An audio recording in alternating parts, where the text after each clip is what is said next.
ಈಗ ಬಂದಿರುವಂಥ ದೇವಸ್ಥಾನ ಚಿಂತಾಮಣಿ ಹತ್ರ ಇರುವಂಥ ದೇವಸ್ಥಾನ. ಕೈಲಾಸಗಿರಿಯಿಂದ 3 ಕಿಲೋಮೀಟ್ರ್ ಆಗುತ್ತೆ ಬೆಟ್ಟದ ಮೇಲೆ ಹೋಗೋಕ್ಕೆ. ಅಂಬಾಜಿ ದುರ್ಗಾ ಬೆಟ್ಟ. ಇಲ್ಲಿ ಆಂಜನೇಯ ಸ್ವಾಮಿ ಮತ್ತು ದುರ್ಗಾ ಮಾತಾ ಇರ್ತಾರೆ, ಇಲ್ಲಿ ನೆಲೆಸಿರ್ತಾರೆ.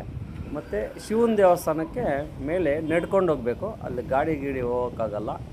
ಇಲ್ಲಿ 40 ಹಸುಗಳು, ಕುದುರೆಗಳು ಮತ್ತು ಇಲ್ಲಿ ಗೋಶಾಲೆ ಎಲ್ಲ ಇದೆ. ತುಂಬ ಚೆನ್ನಾಗಿದೆ ದೇವಸ್ಥಾನ. ಜೈ ಆಂಜನೇಯ ವರ್ತ ಗೋವಿಂದ, ಜೈ ಪುಂಡರೀಕ ವರ್ತ ಗೋವಿಂದ, ಜೈ ಪ್ರಹ್ಲಾದ ವರ್ತ ಗೋವಿಂದ, ಜೈ ಪಾರ್ವತಿ ಪತಿಯೇ.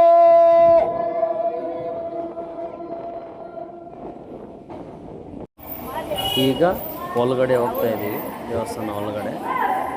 ವೀರಾಂಜನೇಯ ಸ್ವಾಮಿ ದರ್ಶನ ಮಾಡಿ ಎಲ್ಲರಿಗೂ ಒಳ್ಳೆಯದಾಗುತ್ತೆ. ಇಲ್ಲಿ ತುಂಬ ಚೆನ್ನಾಗಿದೆ ಇಲ್ಲಿ ದೇವಸ್ಥಾನ ಆಂಜನೇಯ ಸ್ವಾಮಿ. ಇಲ್ಲಿ 4 ಮಂಗಳವಾರ ಬಂದು ಅಪ್ಪನ ದರ್ಶನ ಮಾಡ್ಕೊಂಡು ಹೋದರೆ ನಾವು ಅಂದ್ಕೊಂಡಿದ್ದು ಕಾರ್ಯಗಳು ನೆರವೇರುತ್ತೆ. ಇಲ್ಲಿ 48 ದಿನದಲ್ಲಿ ನಿಮಗೆ ನೀವು ಅಂದ್ಕೊಂಡಿದ್ದು ಇಲ್ಲಿ ಸಕ್ಸಸ್ಫುಲ್ ಆಗ್ತದೆ. ಇಲ್ಲಿ ಅಪ್ಪನ ದರ್ಶನ ಮಾಡಿ ಎಲ್ಲರಿಗೂ ಒಳ್ಳೆಯದಾಗಲಿ. ಇದು ಅಂಬಾಜಿ ದುರ್ಗ ಅಂತ ಬೆಟ್ಟ. ಇದು ಆಂಜನೇಯ ಸ್ವಾಮಿ ದೇವಸ್ಥಾನ. ದುಷ್ಟ ಸಂಹಾರ ವೀರಾಂಜನೇಯ ಸ್ವಾಮಿ ಅಂತ. ಕೈಲಾಸಗಿರಿಯಿಂದ 3 ಕಿಲೋಮೀಟರ್ ಆಗುತ್ತೆ ಮೇಲಕ್ಕೆ. ಇಲ್ಲಿ ಆಂಜನೇಯ ಸ್ವಾಮಿ ದುಷ್ಟ ಸಂಹಾರ ವೀರಾಂಜನೇಯ ಸ್ವಾಮಿ ಅಂತ ತುಂಬ ವಿಶೇಷ ಆಂಜನೇಯ ಸ್ವಾಮಿ. ಇಲ್ಲಿ ಒಂದೇ ವಿಗ್ರಹದಲ್ಲಿ ಕಲಿಯುಗದಲ್ಲಿ, ತ್ರೇತಾಯುಗದಲ್ಲಿ, ದ್ವಾಪರದಲ್ಲಿ ಹೆಂಗಿರ್ತಾರಪ್ಪ ಆಂಜನೇಯ ಸ್ವಾಮಿ ಅಂತ ಅಲ್ಲಿ ದರ್ಶನ ಕೊಡ್ತಾರೆ. ಮೇಲಿಂದ ಕೆಳ ನೋಡಿ ಮಧ್ಯದಲ್ಲಿ ಕಾಣಿಸ್ತಾ ಇರುವಾಗ ದುಷ್ಟ ಸಂಹಾರ ವೀರಾಂಜನೇಯ ಸ್ವಾಮಿ ಅಂದರೆ ಪಾದ ಕೆಳಗಡೆ ಕಾಣಿಸ್ತಾ ಇರೋದು ಅಕ್ಷಯ್ ಕುಮಾರ ಅಂತ ರಾವಣಾಸುರನ ಮೂರನ ಮಗ.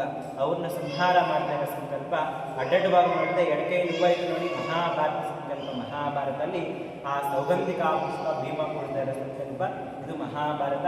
ಮಧ್ಯದಲ್ಲಿ ಕಾಣಿಸ್ತಿರೋದು ರಾಮಾಯಣ. ಇದಕ್ಕೆ ಆಶೀರ್ವಾದ ಕೊಡ್ತಾ ಇದ್ದಾರೆ ನೋಡಿ ಕಲಿಯುಗದಲ್ಲಿ ಅಭಯ ಆಂಜನೇಯ ಸ್ವಾಮಿ ಅಂತಾರೆ. ದೇವರ ಕೋರೆ ಹಲ್ಲು ಕಾಣಿಸ್ತಾ ಇದ್ದಲ್ವಾ, ಮಹಾರುದ್ರ ಅಂತಾರೆ. ಕೋಪದಲ್ಲಿರೋದು ಕೋಪಕ್ಕೆ ಬಂದಪ್ಪ ಆಂಜನೇಯ ಸ್ವಾಮಿ ಕಂಡ್ರೆ ಪಾದ ಕೆಳಗಡೆ ಅಕ್ಷಯ್ ಕುಮಾರನ ಸಂಹಾರ ಮಾಡ್ತಾ ಇದ್ದವಾಗ ಮಹಾರುದ್ರ ಅವತಾರ ಹೋಗ್ತಾರೆ.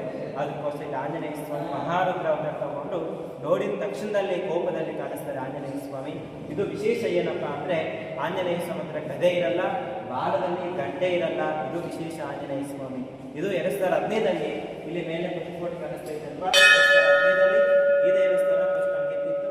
ಸೆಕೆಂಡ್ ಫೋಟೋ ಗುಹೆ ಥರ ಇದೆ ನೋಡಿ, ಅದು ರಾಮಾಯಣ ಕಾಲದಲ್ಲಿ ಸೀತಾಮಾತ ವನವಾಸ ಬಂದವಾಗ ಆವಾಗ ಅದರಲ್ಲಿ ಸ್ನಾನ ಮಾಡಿಕೊಂಡು ಪಕ್ಕದಲ್ಲಿ ಲಿಂಗಕ್ಕೆ ಅಭಿಷೇಕ ಮಾಡಿ ದೀಪ ಅನ್ಸಕ್ಕೆ ಎಣ್ಣೆ ಇಡೋದಕ್ಕೋಸ್ಕರ ಅದೇ ನೀರು ಹಾಕಿ ದೀಪ ಅನ್ಸುತ್ತಾರೆ. ಅದ್ರಗೋಸ್ಕರ ಎಣ್ಣೆ ಕನಜ ಬಾವಿ ಅಂತ ಹೆಸರು ಬಂದಿದೆ.